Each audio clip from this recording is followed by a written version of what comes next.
Olá, eu sou o professor Francisco Echalar. Neste vídeo eu vou comentar a questão aqui ao lado.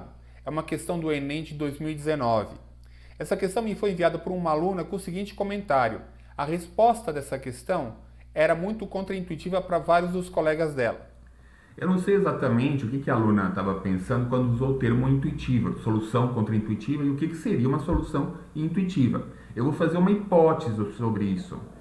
Eu vou considerar que uma solução intuitiva vai ser uma solução que é baseada numa leitura superficial da situação, numa leitura não muito refletida. Você tem que enfrentar a situação, o problema do Enem, por exemplo, lê o texto, sem pensar muito, você reconhece algumas coisas, você se lembra de outras e você responde com um palpite. Partindo dessa ideia do que é essa solução intuitiva, nesse vídeo como é que a gente vai trabalhar? A gente vai começar lendo o enunciado e em seguida a gente vai tentar identificar qual seria esse primeiro palpite baseado numa leitura superficial da situação. Eu vou tentar mostrar por que essa resposta vai estar errada e ao fazer isso eu também vou indicar como é que, ainda dentro do registro dos palpites, daria para melhorar essa resposta, daria pelo menos para perceber que ela não funciona, tá? E tentar elaborar ainda um palpite, mas um palpite correto. Vamos então começar com a leitura do problema. O Índice de Desenvolvimento Humano, IDH, é uma medida usada para classificar os países pelo seu grau de desenvolvimento. Então, está falando do IDH, é uma primeira apresentação, fala o que é e para que serve. Segunda frase, para seu cálculo são levados em consideração a expectativa de vida ao nascer, tempo de escolaridade e renda per capita, entre outros. Na segunda frase, a gente ainda está no nível das generalidades. Está indicando, para calcular o IDH, a gente leva em conta isso, isso, isso. Terceira frase. O menor valor desse índice é 0 e o maior é 1. Então, eu ainda estou no nível genérico, não estou falando de nenhum caso específico.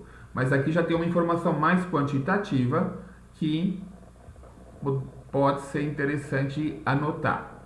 O IDH é no mínimo 0 e no máximo 1. Ou seja, ele sempre é maior ou igual a 0, sempre menor ou igual a 1. Continuando, quarta frase. 5 países foram avaliados e obtiveram os seguintes índices de desenvolvimento humano. Ou seja, aqui a gente já está em uma situação mais específica. Vamos anotar essas informações.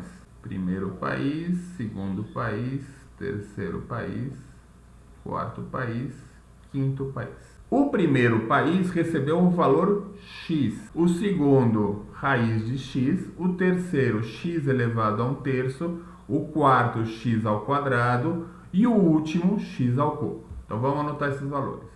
Última frase do enunciado, nenhum desses países zerou ou atingiu o índice máximo. Ou seja, naquela condição inicial, a gente faz a seguinte alteração. Aqui não é menor ou igual, aqui vai ser só menor. E o do outro lado, mesma coisa. Então é isso, a gente leu o enunciado, só que falta o mais importante, talvez, que é a pergunta, né? O que eu preciso responder? Não adianta ler todo o enunciado se eu não consigo identificar claramente qual é a pergunta. A pergunta está facilmente identificável porque está no final, tem um marcador de pergunta, qual, tem o ponto de interrogação. Qual desses países obteve maior IDH? Então eu quero olhar para essa coluna aqui e identificar, entre esses, qual é o maior. Então, qual é o desafio? Qual é a questão, né? Eu não conheço os valores. Eu conheço a relação matemática entre eles. Eu sei que se o primeiro país tem um IDH x, o segundo é raiz quadrada de x. O terceiro é x elevado a 0,333. O quarto é x ao quadrado e o quinto x a... Aqui eu escrevi errado, né, gente? O quinto não é x à quinta, o quinto é x ao cubo. Qual desses é maior? Abrindo um parênteses, evidentemente isso é uma situação artificial. O próprio enunciado mostra quais são as variáveis que impactam no IDH. E são variáveis internas a cada país. Não tem por que haver uma relação matemática entre o IDH de um país e de outro. Mas o enunciado da questão é esse, vamos lá, vamos enfrentar a questão. Então é isso. Qual desses é maior? X raiz ao quadrado de x, x elevado a 0,333, x ao quadrado ou x ao cubo. Tá certo? Então quando a gente fala isso, a gente já está traduzindo a questão que estava em português para uma questão matemática. Né? Eu quero saber qual é maior. E aqui já entra o primeiro palpite, entra a possibilidade daquele palpite. Qual que é a questão? Olha para cá. X é x elevado a 1. Aqui é uma potência, aqui é uma potência, aqui é uma potência. Aqui é uma raiz que não deixa de ser também uma potência, né? A raiz quadrada de x é x elevado a meio. Então eu só estou trabalhando com potências de x. E eu quero saber qual delas é maior. E aí o que pode acontecer? Eu lembrar das minhas experiências lá na educação básica, no primário eventualmente, e pensar o seguinte: quando eu faço uma multiplicação, o resultado é maior que os fatores. 2 vezes 3, 6. 6 é maior que 2, maior que 3. 7 vezes 5, 35. 35 é maior que 7, maior que 5. Então, cada vez que eu faço uma multiplicação, o resultado é maior que os fatores envolvidos.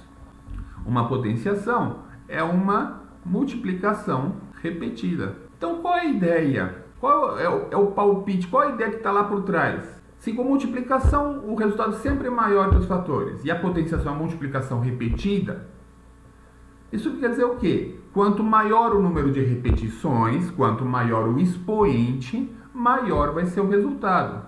Então, isso não é nem muito bem verbalizado. Eu estou aqui detalhando, verbalizando, mas é uma primeira resposta, é um primeiro palpite.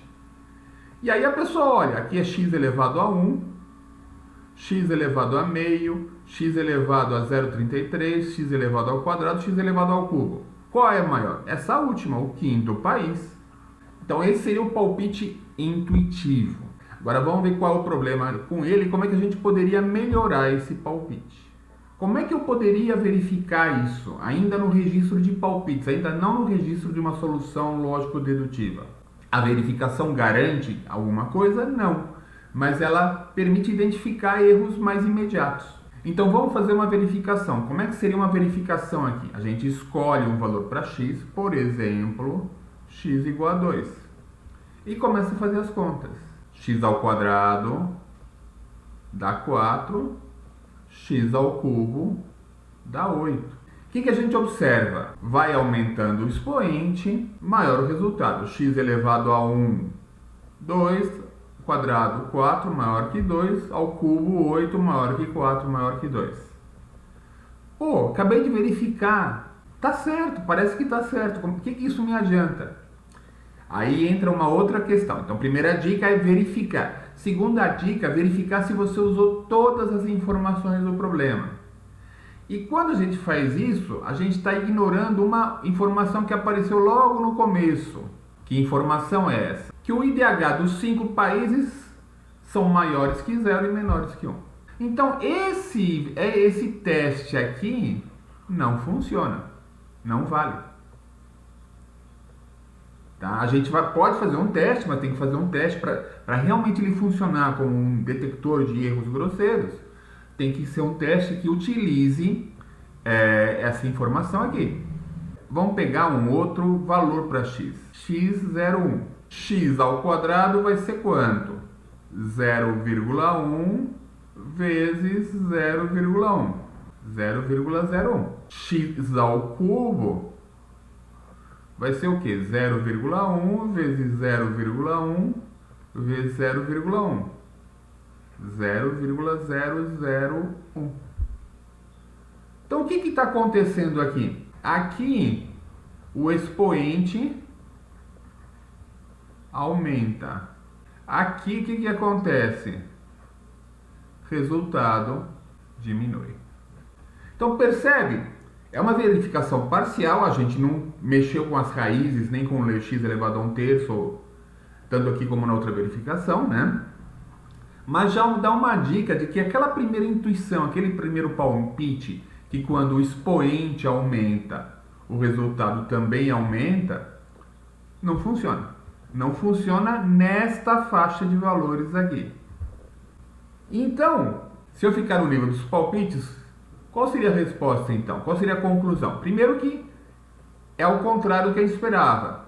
Quando o expoente aumenta, o resultado diminui. A pergunta era, qual é o país com maior resultado? Vai ser aquele cujo IDH tem um menor expoente. Ou seja, vai ser o terceiro país. Quando eu tenho x elevado a 1/3, que é a mesma coisa que x elevado a 0,333. Todos os outros expoentes são maiores. Tá? É uma resposta que você pode ter 100% de certeza? Não, porque você só fez alguns testes. Você está mexendo no nível daquilo que a aluna chamou de intuição, do palpite. Né? Em resumo, posso trabalhar numa situação de prova, não me ocorre qual é a solução bonitinha, lógico-matemática. Posso trabalhar no nível de palpites? Pode. Mas tenta tomar alguns cuidados. Primeira coisa, verifica, faz algum teste com algum valor específico para ver se bate. Isso vai garantir que você está com a resposta certa? Não. Mas pode permitir identificar erros grosseiros. Segunda coisa, ou antes talvez, primeira coisa, verifique se você está usando todas as informações. E aí tem que ser isso é uma atitude que você se desenvolve, tá certo? A gente vem lá com aquela ideia de que multiplicação sempre aumenta, né? Então, a primeira atitude seria, não faz, essa informação aqui não vai fazer diferença. A multiplicação vai aumentar. Só que, apesar de a gente ter a sensação que não vai fazer a diferença, faz o teste. Usa essa informação, ela está lá por alguma razão, tá certo? Nesse caso aqui, você fazendo o teste, você ia verificar que o resultado é o contrário do que você poderia esperar. E aí já te dava uma dica qual seria um palpite mais correto. Então é isso. Coloque as suas dúvidas e questões nos comentários. Qualquer sugestão de outras questões de Enem, de alguma outra prova, por favor, coloca aí também. Curte o vídeo, compartilha, se inscreve no canal. Até a próxima.